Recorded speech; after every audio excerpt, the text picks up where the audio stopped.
咁其實呢3年咧，我哋正正都係真係儲咗一筆錢，掛住呢度嘅人情味。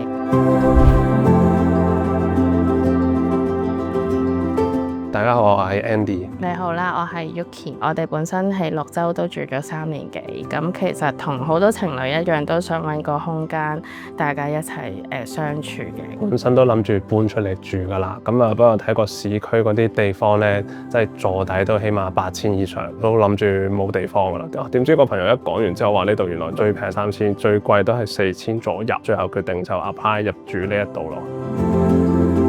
一開始我哋入嚟住都好驚唔適應，但係嚟到先知原來呢度設施都好齊全。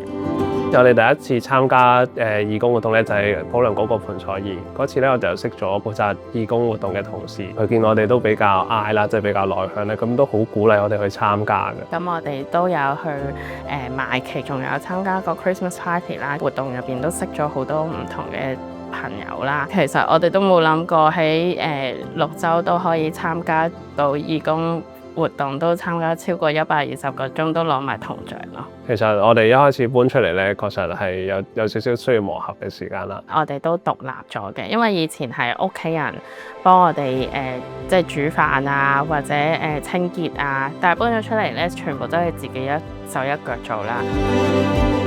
綠洲其實嗰個租金都真係幾平啦，咁所以我哋兩個咧坐低計埋條數咧，即係我哋啲人工減咗我哋真係必要嘅開支啦，即係可能食飯搭車啊，跟住呢度本身嘅租金啊，可能再扣多少少一啲娛樂嘅費用啦，咁就會儲咗一嚿錢咧，其實擺咗個戶口度嘅。我哋當初入嚟嘅目標咧，其實就係諗住儲一筆錢啦，跟住就可以買樓，跟住就同佢結婚。咁其實呢3年咧，我哋正正都係真係儲咗一筆錢，同埋都有爹哋媽咪幫手啦，咁其實都成功置業咗嘅。